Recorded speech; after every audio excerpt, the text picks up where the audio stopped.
Donc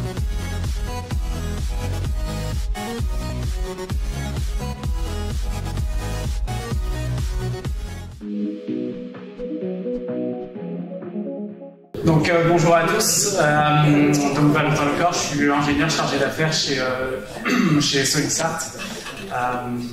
Comme mes deux collègues d'avant, j'ai fait un IUT GTE, j'ai été à l'IUT de Lorient, duquel je suis sorti en 2014. Et j'ai fait ensuite une école d'ingénieur à Polytech Nantes, toujours en filière thermique et énergie. Donc Solisart, petite entreprise créée en 2009, qui est basée entre l'Isère et la Savoie à Sainte-Hélène-du-Lac, donc entre Grenoble et Chambéry. Aujourd'hui, l'entreprise qui travaille spécialisée dans des systèmes solaires combinés, donc pour production de chauffage d'eau chaude et également chauffage piscine ou des chauffages à point dans l'habitat. C'est aujourd'hui, depuis 2017, le leader du chauffage solaire combiné, avec 2/3 des installations de solaire combiné qui sont de fourniture Solisart en France. Une forte croissance sur ce domaine, un domaine qui est peu développé aujourd'hui, mais qui est en forte croissance, avec des croissances chez nous de 70% actuellement en 2022. Sur notre activité, on travaille principalement sur la partie domestique pour l'instant, une petite partie sur tout ce qui est collectif, et ponctuellement sur certaines installations des choses assez spécifiques, sur du tertiaire ou sur des process industriels. Donc je vais replacer Solisart, donc qui fait du système solaire combiné et du solaire direct. Je vais le replacer au milieu des différentes technologies solaires. La partie photovoltaïque qui est beaucoup plus développée pour la partie de production d'électricité. Sur la partie solaire thermique, la partie saisie, qui est aujourd'hui un peu plus développé que le système solaire combiné, donc uniquement pour la production d'eau chaude sanitaire.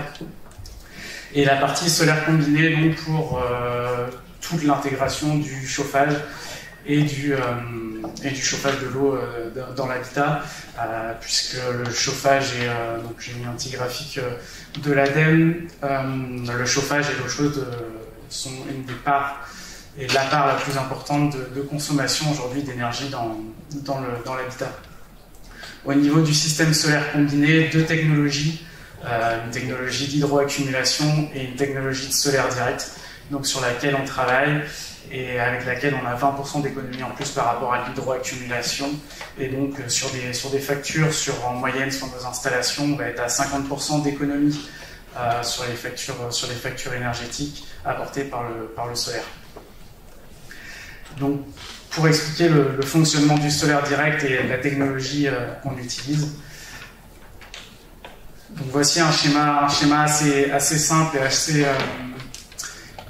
de la plupart de nos installations, avec donc la partie de capteur en extérieur, un ballon d'eau chaude sanitaire, et puis une circulation donc directe entre l'eau qui circule dans les capteurs. Donc on est sur de l'eau glycolée, on utilise du monopropylène glycol pour faire circuler donc le fluide directement des capteurs dans les planchers chauffants, radiateurs ou les différents émetteurs de l'habitat, et pour chauffer l'eau également. Avec le solaire, on ne peut pas avoir bien sûr 100% de la production de l'énergie sur l'habitat. Donc c'est des systèmes donc, en combiné qui sont avec des appoints. Le grand point de Solisart, c'est qu'on a une seule régulation et en fait on gère également la partie pilotage de l'appoint. Et on peut se mettre et s'interfacer avec tous les appoints, que ce soit le bois granulé sur des poêles hydrauliques ou sur des chaudières, l'électricité sur des chaudières électriques ou sur des pompes à chaleur, et les chaudières gaz et les chaudières fuel. Pour expliquer un petit peu le fonctionnement donc, de cette partie assez simple, en journée, donc, et quand le solaire est disponible, on l'utilise toujours au meilleur rendement pour soit chauffer la partie habitat donc, par radiateur ou plancher chauffant, ou alors chauffer l'eau chaude sanitaire jusqu'aux consignes données. Et donc la nuit, quand on n'a plus de solaire disponible et qu'on a des besoins sur le chauffage ou sur l'eau, on va mettre en route l'appoint et utiliser la partie production d'appoint. Donc ça, c'est nos installations les plus classiques avec uniquement un ballon sanitaire sur des installations un peu plus évoluées, un peu plus grandes. On va utiliser un ballon tampon supplémentaire qu'on va additionner. Ce ballon tampon va nous permettre, quand la journée où le solaire est disponible, les consignes en chauffage sont atteintes et la consigne en eau chaude est atteinte, on va stocker donc, le solaire dans un ballon, dans un ballon tampon donc, qui sert de stockage, qui est en eau morte, et donc qui va nous permettre de stocker une quantité d'énergie et de la restituer la nuit quand on a des besoins et quand on a réussi à stocker assez d'énergie la journée dans ce tampon avant de faire appel à l'appoint si besoin. Aujourd'hui, ce qui fait la force de notre technologie et de travailler en solaire direct, donc soit en interface entre la partie capteur et la partie émetteur, c'est de travailler à basse température sur nos capteurs et donc d'avoir le meilleur rendement possible sur les capteurs solaires. Ce qui nous permet d'avoir des rendements sur nos capteurs 20% supérieurs aux autres technologies utilisées dans le solaire direct en hydroaccumulation.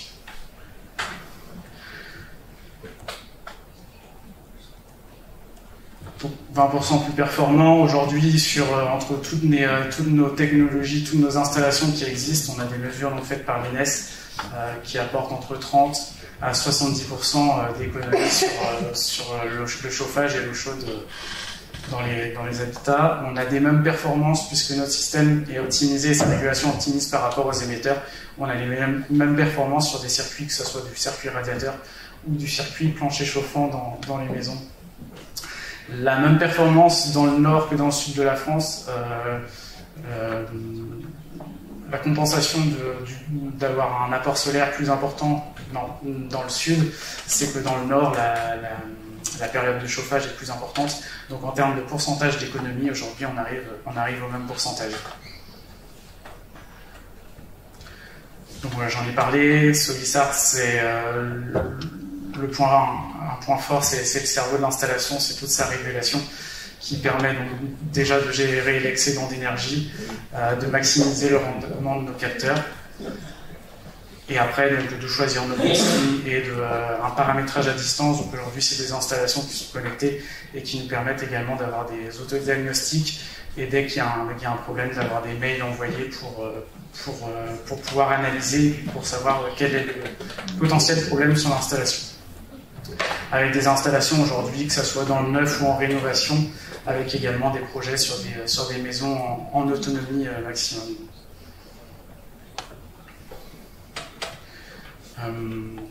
Aujourd'hui, un point important, c'est que toutes les sources d'énergie augmentent, là où on peut maîtriser avec le solaire, puisque l'énergie reste gratuite et donc on n'a pas d'augmentation. Donc le matériel n'échappe pas au coût, à l'augmentation des coûts, mais par contre il n'y a pas d'inflation derrière sur la production. Pour présenter rapidement la gamme de produits avant de passer à tout ce qui est compétences métiers et les connaissances nécessaires pour travailler dans la filière. Voilà le type de module qu'on utilise. La partie première, donc les parties Solis Confort Z400 et Z500, c'est pour plutôt des petites installations. Donc on a juste le ballon sanitaire avec notre panoplie hydraulique et la régulation qui est fixée directement sur le système, avec des ballons qui font 400 ou 500 litres, en sachant que nos ballons sont dimensionnés pour absorber par rapport à la surface des capteurs, absorber l'énergie, notamment pour réguler en été et ne pas avoir de surchauffe. Donc sur ces petits modèles, on va jusqu'à 15 mètres carrés de capteurs solaires. Là-haut sur le Solis Confort 1, donc, qui travaille également avec uniquement un ballon sanitaire, mais avec une panoplie hydraulique qui est séparée, qui est mise dans un petit module qui permet d'avoir plus de zones de chauffage et de travailler sur des ballons sanitaires plus grands La partie Solis Confort 2, donc, qui travaille avec la partie ballon tampon, donc avec le stockage que j'expliquais. Et enfin la partie collectif aujourd'hui, qui fonctionne comme un SC1 ou un SC2 selon l'installation, mais avec des plus gros diamètres et avec la possibilité d'avoir beaucoup de zones de chauffage pour pouvoir gérer plein d'appartements séparément et gérer les consignes de température dans tous les appartements. Voici un exemple de nos installations au niveau capteur. On a une large gamme de capteurs solaires pour pouvoir s'adapter à toutes les installations, que ce soit au sol, en toiture, en façade, et pour pouvoir également les utiliser en ambiance marine. Donc le fonctionnement de l'entreprise, aujourd'hui Solisarm, c'est une petite entreprise, on est uniquement fabricant de systèmes, donc on fait uniquement de la fourniture de matériel.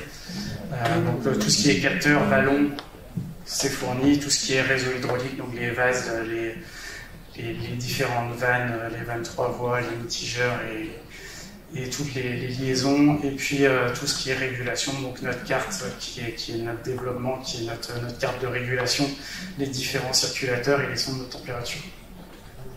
On fournit quelques appoints qui sont électriques, notamment des résistances énergie électriques pour la partie ballon sanitaire, ou des réchauffeurs de boucle, des petites chaudières électriques comme appoint.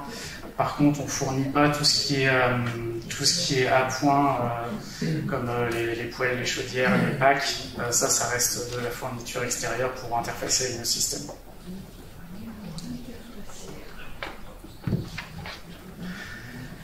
Donc comme je disais, pas de vente, nous on ne vend pas en direct aux particuliers, on passe par notre réseau d'installateurs. Donc on a un réseau d'installateurs qui eux sont plus sur le terrain, auprès du particulier, avec lequel on travaille, des installateurs qualifiés qui sont formés sur nos produits et qui sont également qualifiés, c'est-à-dire qu'on travaille avec des installateurs qui ont des qualifications Calisol. Donc pour travailler sur du solaire, système solaire combiné, il faut avoir la certification Calisol Combi. Et on réalise également des études pour tout ce qui est bureau d'études thermiques ou les cabinets d'architectes sur des projets de construction ou de rénovation.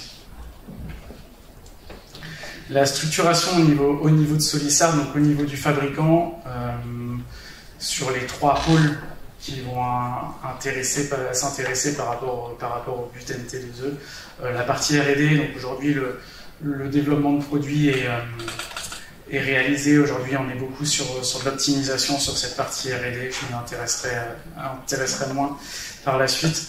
Donc là, on est sur beaucoup d'optimisation au niveau de logiciel. Donc là, c'est besoin de beaucoup de connaissances d'analyse, d'optimisation par rapport aux nouveaux process, par rapport aux nouveaux appoints qui peuvent exister pour avoir toujours le système de régulation le plus performant. Ensuite, la partie commerce projet, donc là tout ce qui est études, support technique aux installateurs sur le terrain et pour les dimensionnements, pour les différents projets. Et on fait également sur cette partie-là du conseil en direct aux particuliers qui n'en soient pas forcément d'installateurs au départ, ou alors pour accompagner les installateurs auprès du particulier, on est présent aussi.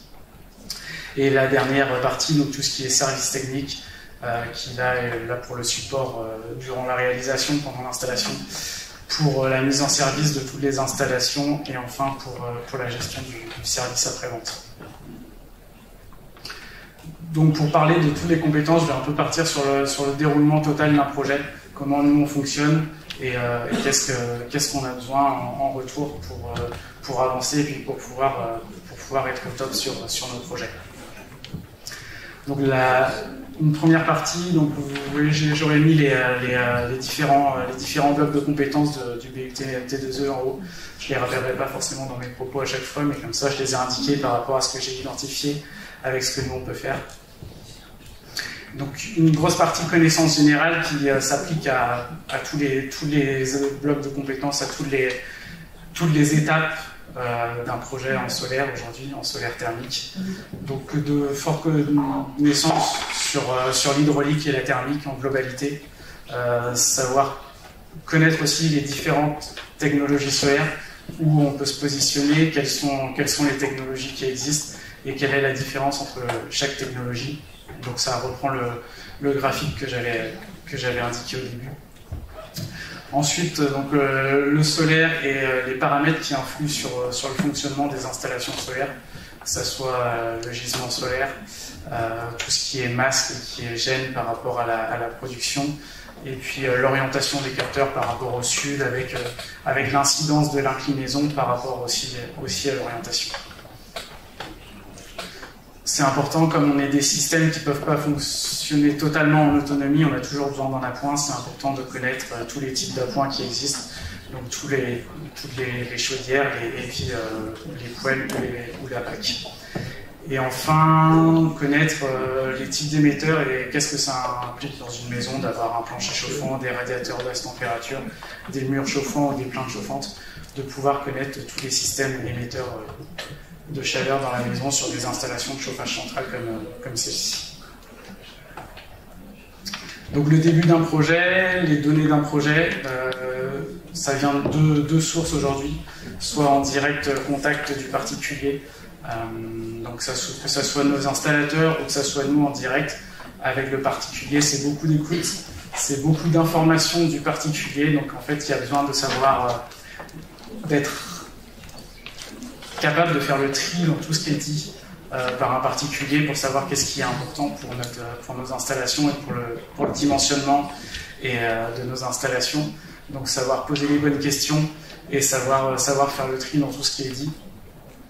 On a aussi, quand on parle aux particuliers, on a affaire à un public pas forcément connaisseur, qui a besoin de beaucoup d'informations et qui n'y connaît pas forcément techniquement. Donc il faut être capable de vulgariser ses propos par rapport à ce qu'on peut voir en technique, notamment en études. Il faut être capable de changer les termes, changer les mots pour pouvoir vulgariser et puis avoir une compréhension totale de la part du particulier sur les installations. Ensuite, la demande, donc nous, au niveau fabricant, la demande qui vient des professionnels, des installateurs. Ce qui est important, c'est la communication, puisque les installateurs sont beaucoup plus sur le terrain que nous, ce qu'on peut être au niveau fabricant. Donc c'est vraiment un travail en collaboration, et donc il faut être capable de communiquer, que ce soit d'un côté ou de l'autre, pour à chaque fois transmettre les bonnes informations, poser les bonnes questions, dans le but d'avoir au début d'un projet en fait, que toutes les informations nécessaires soient arrivées d'un côté et de l'autre, et qu'on n'ait pas de surprise au bout de 2 mois dans un projet ou le jour de la réalisation parce qu'on a quelque chose à laquelle on n'a pas pensé, comme un passage de porte ou quelque chose comme ça dans la réalisation qui ne conviennent pas par rapport au dimensionnement. On passe ensuite sur la partie étude et dimensionnement. Donc par rapport à toutes les informations qu'on a eues, ce qui est important, c'est de savoir analyser le cahier des charges qu'on a, toutes les informations et qu'est-ce que ça va impliquer sur les différents paramètres de notre dimensionnement, qu'est-ce que ça va changer par rapport aux capteurs solaires, là où ils sont positionnés, à quel endroit. Ça va être très important. Pour dimensionner les capteurs, dimensionner le type de capteur et la façon dont on va les mettre en forme. Ça va nous permettre de choisir notre système. Donc on a différents systèmes aujourd'hui avec différentes options. C'est pour ça que j'ai mis dimensionner, réaliser, parce que toutes les options vont aussi avec la réalisation pour le dimensionnement, puisqu'il y a beaucoup de contraintes qui sont induites par la réalisation qu'il faut prendre en compte lors du dimensionnement. Ensuite, une fois qu'on a notre système et notre surface de capteur, on dimensionne tout ce qui est la partie volume des ballons. Donc nous, en face de notre surface capteur, en fonction de l'inclinaison et de l'orientation de nos capteurs, on va faire une étude pour savoir quel volume d'eau on a en face, le volume d'eau notamment. Donc déjà un volume d'eau sanitaire nécessaire en fonction du nombre de personnes dans le logement. Et ensuite un volume d'eau assez conséquent pour être en capacité en fait, d'absorber la quantité de chaleur l'été notamment. Et donc d'avoir un volume d'eau assez important pour pouvoir absorber toute cette chaleur.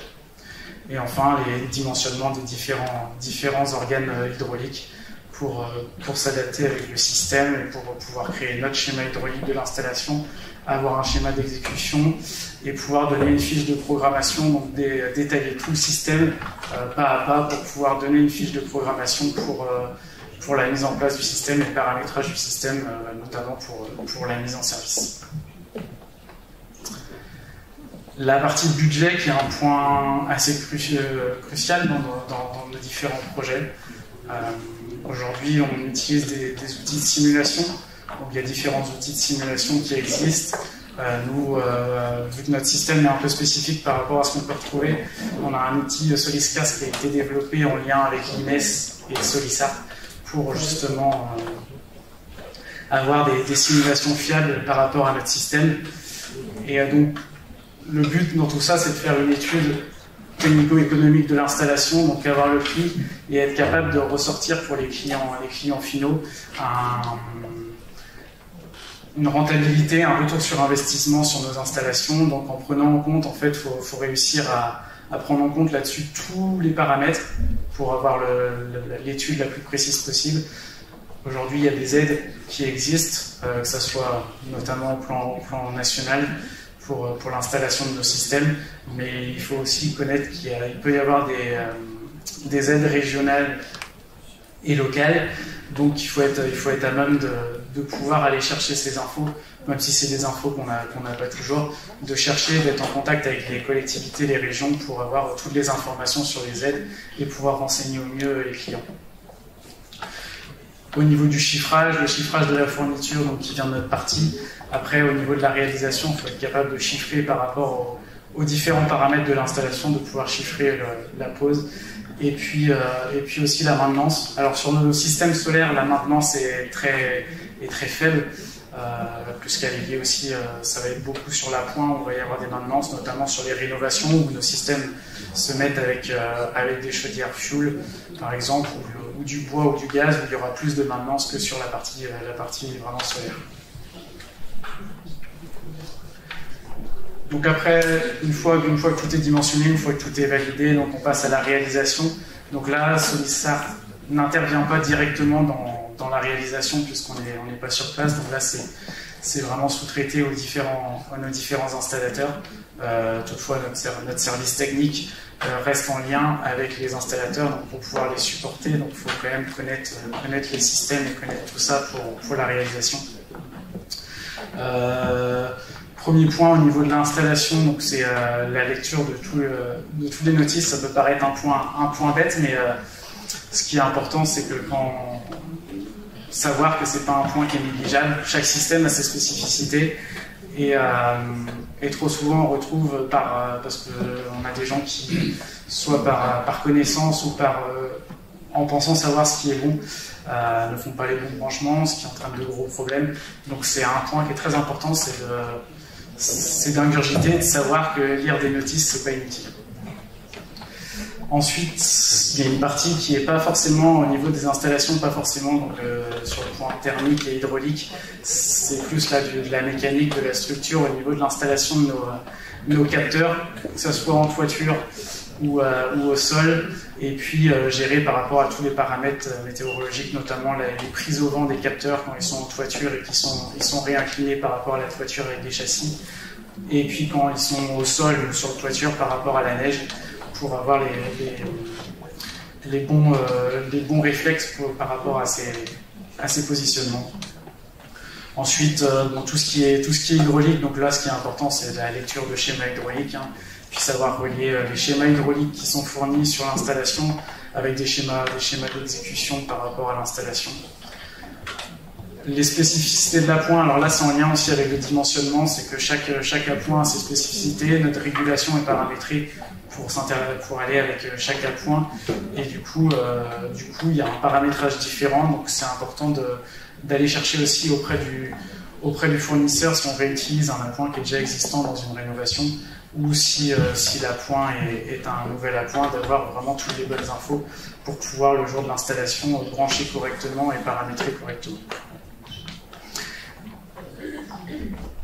Quelques connaissances au niveau de l'installation. Alors nous on n'a pas beaucoup d'électrique sur nos modules, l'électrique est liée juste à nos circulateurs et à la partie à la partie régulation et donc carte électronique. Donc c'est très simple, mais il faut quand même avoir des notions de lecture de schéma électrique pour pouvoir réaliser tout ça. Et ensuite, la connexion aussi, un peu de notions en réseau, puisque nos installations sont aujourd'hui connectées à Internet, et donc on a besoin de pouvoir s'interfacer avec, et donc d'avoir des bonnes connaissances là-dessus. Ensuite, la mise en service, donc la partie mise en eau de l'installation. Donc là, c'est une partie très importante. Donc nous, au niveau de Solisart, c'est nos techniciens qui réalisent les mises en service. Donc il faut être à même de vérifier une installation qui a été faite pas forcément par la personne qui va la vérifier. Donc il faut être capable de relier le schéma hydraulique et tous les points à l'installation pour pouvoir vérifier tous les points importants.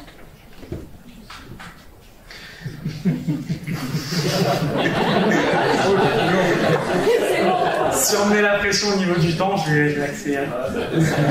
Ça marche. Donc ensuite, la mise en route et le paramétrage de l'installation. Donc j'en ai déjà parlé, connaître tous les enjeux au niveau des appoints et faire le lien entre chaque élément. Et savoir ce qui influe sur une installation avec les lois d'eau et compagnie. Et enfin, savoir formaliser tout ce qu'on a fait dans une installation, ça a déjà été évoqué tout à l'heure, pour pouvoir faire un compte rendu précis, pour avoir un suivi dans le futur et pouvoir être au courant des points clés d'une installation. La partie maintenance, comme je disais, qui était très faible, il y a une partie transmission des connaissances à l'utilisateur pour certains points de l'installation, comme vérifier les pressions avant l'été pour pas qu'il y ait de surchauffe dans le circuit. Et ensuite, au niveau de la maintenance, donc là, c'est connaître les points clés et puis vérifier les choses simples, avec ensuite, au niveau de Solisart, des mises à jour logicielles, donc avec un besoin de quelques bases quand même en électronique pour savoir sur quoi agit la régulation et qu'est-ce qu'il ne faut pas toucher ou qu'est-ce qu'il faut toucher. Et la partie la plus importante et la plus relative, je pense, au BUT aujourd'hui, donc c'est toute la partie service après-vente. Donc, comme notre installation régulée, s'il y a une anomalie, on a beaucoup d'informations. Tous les défauts ne sont pas forcément visibles, donc c'est important d'avoir, avec les graphiques, un fort esprit d'analyse et être capable, à partir de simples graphiques et de données, de trouver la panne ou l'anomalie sur l'installation et de pouvoir réaliser des tests pour pouvoir confirmer les diagnostics qu'on peut avoir à partir de ces graphiques. C'est bon pour moi.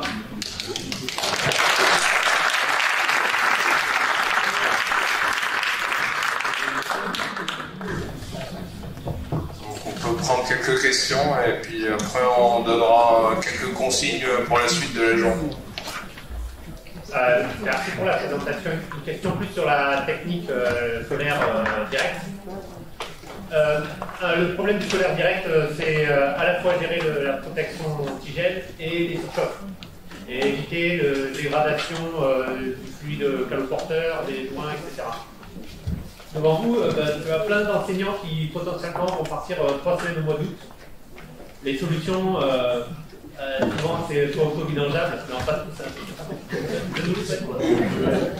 Non mais voilà, comment se comporte l'installation? Comment l'installation gère ces surchauffe quand on est à 3 semaines dans le pire des cas? Voilà. C'est une question sur les inconvénients du solaire direct par rapport au surchauffe estival. Et antigel. Et antigel. Donc, par rapport aux questions des surchauffes, donc c'est un point de notre installation qui permet de ne pas avoir justement de système auto-vidangeable et de ne pas avoir à vidanger le circuit ou à fermer ou à mettre des rideaux sur les capteurs. C'est que déjà on dimensionne donc le volume d'eau en conséquence par rapport aux études qui ont été faites et au cerveau de l'installation. Ensuite, donc, 2 points. L'été, on va travailler sur les capteurs à haute température. Donc là où l'hiver, on travaille à la plus basse température pour avoir le meilleur rendement. L'été, on va travailler vraiment à haute température, jusqu'à des températures dans le capteur de 105 degrés pour avoir le maximum de pertes et en fait récupérer un minimum d'énergie et récupérer très peu d'énergie. Ensuite, sur la partie ballon, donc sur les volumes d'eau, on stocke donc la journée, l'énergie qu'on récupère, on la stocke dans le ballon, dans les ballons s'il y a des ballons tampons. Et en fait, l'objectif, c'est la nuit, on va refaire circuler le fluide dans les capteurs en extérieur pour perdre l'énergie la nuit, en fait, et là où on va faire descendre d'une trentaine de degrés par nuit nos capteurs, ce qui nous permet d'être en capacité de réemmagasiner l'énergie le lendemain. Donc on stocke de l'eau à 105 degrés en été dans sa maison, même dans un ballon bien calorifié. On a des fois des retours de surchauffe des ballons solaires. Vous n'avez pas ce retour-là? Alors nous, sur nos installations, c'est ce qui fait un point fort, c'est que nous, on a très peu de surchauffe parce que, sauf s'il y a des problèmes de pression liés à des maintenances.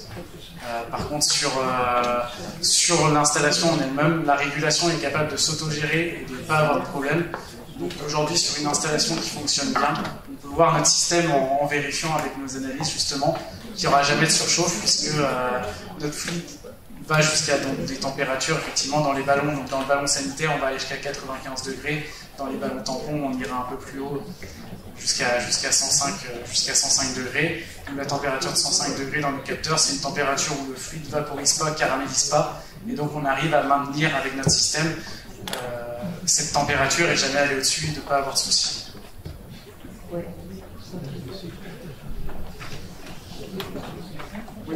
Moi j'avais une question sur le stockage intersaisonnier. Alors je ne sais pas si vous vous lancez un peu là-dedans sur l'ISART. Il y avait un projet à une époque à la cité universitaire de Paris pour un stockage intersaisonnier dans des cubes de 300 mètres cubes au total. Est-ce que c'est des choses qui sont envisagées aussi sur le long terme vis-à-vis de cette problématique de surchauffe estivale? Alors, donc c'est une question toujours sur les surchauffes et sur le stockage dans des grandes cuves. Nous, au niveau de nos installations, on n'a pas besoin de stockage aussi important. On peut mettre des ballons tampons jusqu'à 2000-3000 litres. Mais généralement, quand on fait ce genre d'installation avec des gros volumes, c'est pas lié à la surchauffe. C'est plutôt lié à une question d'autonomie. On augmente la surface des capteurs et on augmente la surface des tampons pour être capable de stocker beaucoup d'énergie, notamment en intersaison.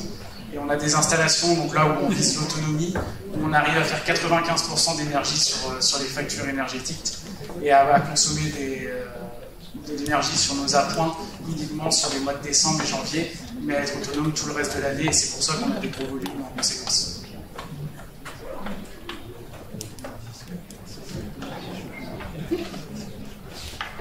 Il y a une question un peu plus pratique. Vous avez sur le site à disposition des fichiers au format RFA pour pouvoir intégrer le système dans une modélisation numérique. Je pense à Revit par exemple, ou d'autres logiciels. Alors sur notre espace professionnel, si vous m'envoyez un message, je pourrais vous donner, on a des fiches qui expliquent comment s'interfacer sur chaque logiciel. Et il y a certains logiciels, mais normalement il y a déjà la possibilité de mettre nos systèmes dans les simulations directement.